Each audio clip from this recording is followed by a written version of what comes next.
네, 요추 신경 성형술을 환자 사례를 들어서 예를 들어서 설명을 해드리면 훨씬 이해가 잘 되실 거기 때문에 환자 사례를 직접적으로 간략하게 설명을 해드리도록 하겠습니다. 저희 병원에 방문하셨던 63세 이제 여자분이신데요.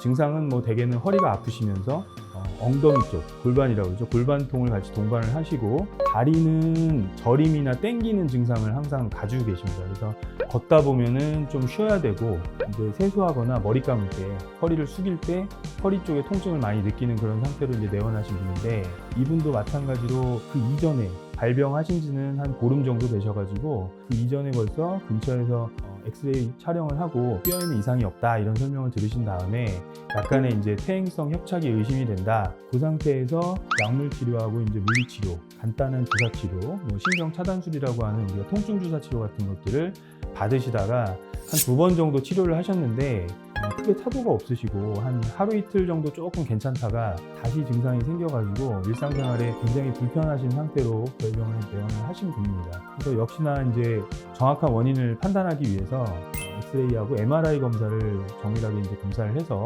환자 상태를 보니 진단이 이제 요추가 1번부터 5번까지인데 그 중에 가장 흔한 요추 4, 5번에 디스크하고 협착증이 있었습니다.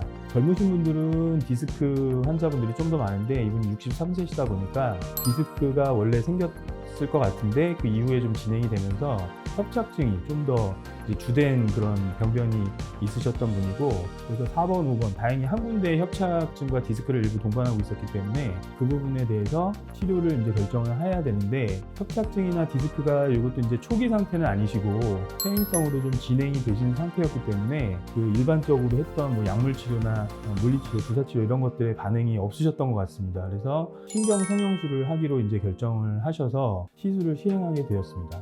요추 쪽의 신경 성형술도 마찬가지로 허리 쪽에다 직접 하는 게 아니고 밑에 엉치 쪽 천추라고 그러는데 그쪽에 보면은 안전하게 들어갈 수 있는 구멍이 있습니다. 그래서 그 위에 피부에다가 간단하게 피부 국소 마취를 한 후에 관을 넣어서 병변이 있는 4, 5번까지 관이 올라가서 그 디스크와 협착이 있는 부위, 신경이 눌리는 부위에다가 직접적으로 카테터를 넣고 약물 치료를 시행하게 됩니다. 네, 요추 신경 성형술에 대해서 환자 사례를 들어서 간략하게 설명을 해드리도록 하겠습니다. 환자분의 엑스레이 사진인데요. 허리를 앞에서 본 모습이고 옆에서 본 모습입니다. 앞에서 본 모습을 보면은 주사관이 보이는데 좀 확대를 해서 보면은 이렇게 아까 말씀드린 대로 허리 디스크에 대한 신경 성형술도 허리에다가 직접 치료를 하는 것이 아니고 좀 아래쪽, 엉치 쪽에 이제 안전한 구멍이 있습니다. 그래서 그쪽에 피부에 국소 마취를 하고 주사를 넣은 다음에 얇은 관을 위쪽으로 올려서 환자가 안 좋은 4번, 5번 사이 디스크 근처까지 가서 그 부분에다가 염증 완화나 부종 완화를 위해서 약물 치료를 하는 그런 방법입니다. 하고 나서는 이제 약물을 좀 많이 넣기 때문에 처음에는 이렇게 좀 진행이 되신 분들은 허리가 좀 뻐근한 증상이 있을 수 있는데 대개는 하루 이틀 지나면은 증상은 많이 완화가 되고 이것도 마찬가지로 이제 약물이 다 흡수되면서 작용을 해야 되기 때문에 대략 한 3주 정도 경과를 보시면은 많이 효과를 보시는 경우가 이제 대부분이 되겠습니다. 물론 그 3주 동안은 안정하면서 일상생활을 하시는 거는 상관이 없으시고 간단한 걷기 운동이라든지 이런 것도 하셔도 되는데 무리한 운동이나 이런 건 좀 삼가해 주시는 게 좋겠고 그 사이에도 일주일에 한 번이라든지 뭐 2주에 한 번 정도 병원에 오셔서 상태를 좀 확인을 하고 보조적인 물리치료라든지 간단한 주사치료 같은 것들을 하는 경우는 많이 있습니다. 네, 오늘은 경추 및 요추 신경 성형술이라는 그 제일 많이 하는 시술 중에 하나인데요.